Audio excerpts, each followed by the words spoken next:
Welcome dear students. आज अपन इस छोटे से वीडियो में main trends in cultural history BA fifth semester history का जो सब्जेक्ट है आपका, उसकी यूनिट 3 पर 25 महत्वपूर्ण प्रश्न देखेंगे। इसलिए अगर आप चैनल पे नए हो तो चैनल को सब्सक्राइब कर देना, वीडियो को लाइक कर देना। बिना समय गंवाए क्वेश्चन स्टार्ट कर देते हैं अपन। आपका फर्स्ट क्वेश्चन है, रामायण का भारतीय संस्कृति में क्या महत्व है? तो वाल्मीकि रचित रामायण केवल एक कथा नहीं बल्कि आदर्श जीवन का दर्पण है। यह मर्यादा पुरुषोत्तम राम के माध्यम से पिता पुत्र, पति पत्नी और राजा प्रजा के बीच आदर्श संबंधों की शिक्षा देती है। इसने भारतीय कला, नाटक और नैतिक मूल्यों को गहराई से प्रभावित किया है। क्वेश्चन नंबर 2 है, महाभारत को पंचम वेद क्यों माना जाता है? तो वेद व्यास रचित महाभारत विश्व का सबसे बड़ा महाकाव्य है। इसमें धर्म, अर्थ, काम और मोक्ष का विस्तृत वर्णन है। ऐसा कहा जाता है कि जो इसमें है वह हर जगह है, जो इसमें नहीं है वो कहीं नहीं है। इसमें संकलित श्रीमद् भगवद गीता पूरे विश्व के लिए प्रेरणा का स्रोत है। क्वेश्चन नंबर 3 है, पुराणों का सांस्कृतिक महत्व क्या है? तो पुराणों की संख्या 18 है। ये सरल कहानियों के माध्यम से वेदों के कठिन दार्शनिक ज्ञान को आम जनता तक पहुंचाते हैं। इनमें वंशावलियाँ, भूगोल, खगोल विज्ञान और धार्मिक अनुष्ठानों का वर्णन मिलता है, जो मध्यकालीन भारतीय समाज को समझने का मुख्य स्रोत है। क्वेश्चन नंबर 4 है, महाकवि कालिदास को भारत का शेक्सपियर क्यों कहा जाता है? तो कालिदास गुप्त काल में महानतम कवि और नाटककार थे। उनकी रचनाएं जैसी अभिज्ञान शकुंतलम, मेघदूतम प्रकृति और प्रेम के चित्रण के लिए विश्व प्रसिद्ध हैं। उनकी भाषा की कोमलता और उपमाओं का प्रयोग अद्वितीय है। क्वेश्चन नंबर 5 है, गोस्वामी तुलसीदास का सबसे बड़ा योगदान क्या है?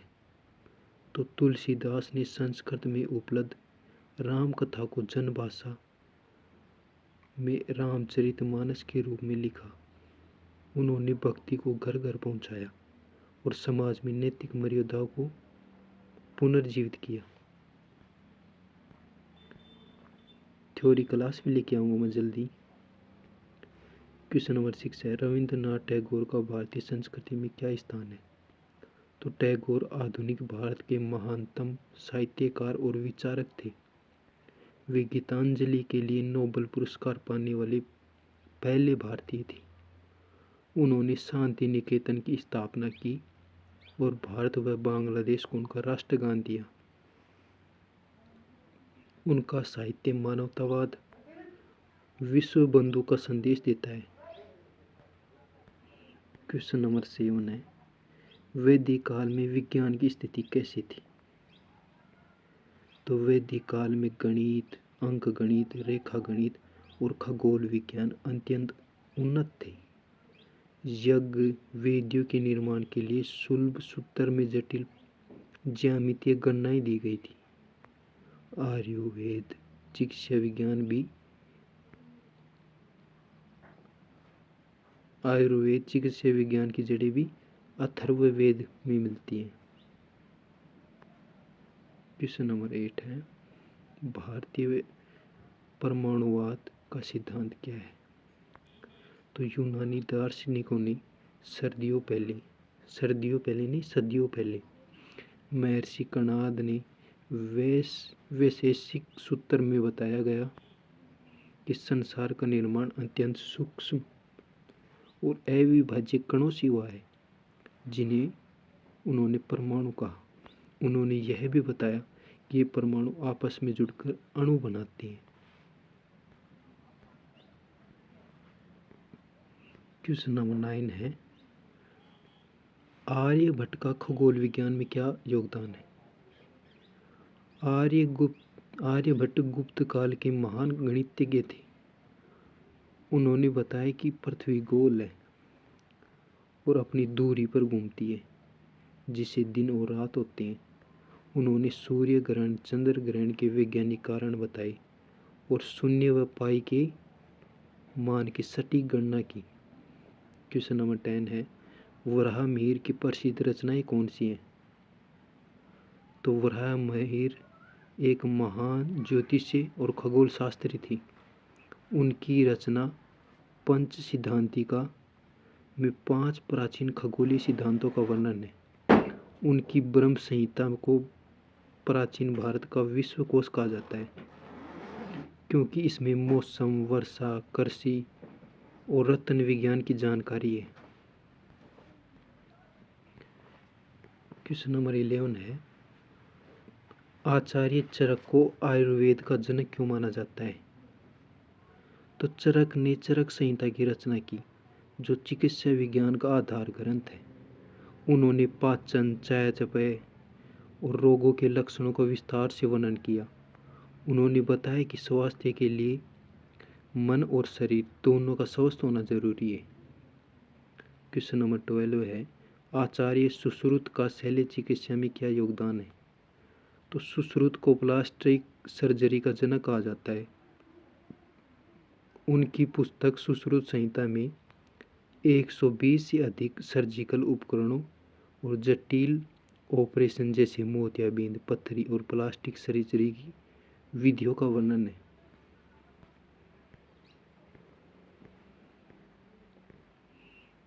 क्वेश्चन नंबर 13 है, दशमलव प्रणाली का आविष्कार कौन सा देश है? दशमलव प्रणाली का आविष्कार कौन से देश ने किया?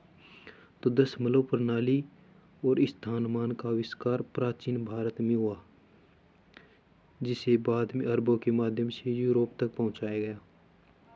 क्वेश्चन नंबर 14 है, प्राचीन भारत में धातु विज्ञान की उन्नति का प्रमाण क्या है? तो दिल्ली के कुतुब मीनार परिसर में स्थित लौह स्तंभ इसका सबसे बड़ा प्रमाण है। 1600 साल पुराना होने के बावजूद खुले आसमान के नीचे इसमें आज तक जंग नहीं लगी। लोहा के होने के कारण भी जंग नहीं लग रही, उसमें जंग नहीं लग रही। झरी बोलते हैं अपने तो, है ना, जंग तो किताबों में सुनते हैं। क्वेश्चन नंबर 15 है, रामायण और महाभारत में धर्म का क्या अर्थ है? तो यहाँ धर्म का अर्थ मजहब नहीं बल्कि कर्तव्य है। अर्जुन का धर्म युद्ध करना था और राम का धर्म पिता की आज्ञा मानना था। क्वेश्चन नंबर 16 है, पुराणों में लक्षण किसे कहते थे? तो पुराणों में 5 मुख्य लक्षण माने जाते हैं, जैसे सर्ग, सृष्टि, प्रतिसर्ग, प्रलय, वंश, मनवंतर और वंशानुचरित राजाओं का इतिहास। क्वेश्चन नंबर 17 है, कालिदास की किन्हीं 2 रचनाओं के नाम लिखिए। तो एक है रघुवंशम, दूसरा ऋतुसंहारम। क्वेश्चन नंबर 18 है, रविंद्रनाथ टैगोर के राष्ट्रवाद के विचार क्या थे? तो टैगोर संकीर्ण राष्ट्रवाद के विरोधी थे। वे वैश्विक मानवतावाद में विश्वास रखते थे और चाहते थे कि भारत अपनी संस्कृति को बचाते हुए पूरी दुनिया से ज्ञान प्राप्त करे। क्वेश्चन नंबर 19 है, आयुर्वेद के त्रिदोष सिद्धांत का क्या अर्थ है? तो आयुर्वेद के अनुसार शरीर वात, पित्त और कफ से बना है। इन तीनों के असंतुलन से ही बीमारियां होती हैं। क्वेश्चन नंबर 20 है, शून्य के आविष्कार ने गणित को कैसे बदला?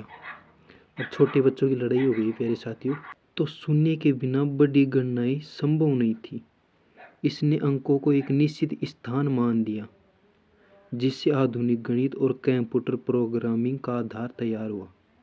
क्वेश्चन नंबर 21 है, नागार्जुन का रसायन विज्ञान में क्या योगदान है?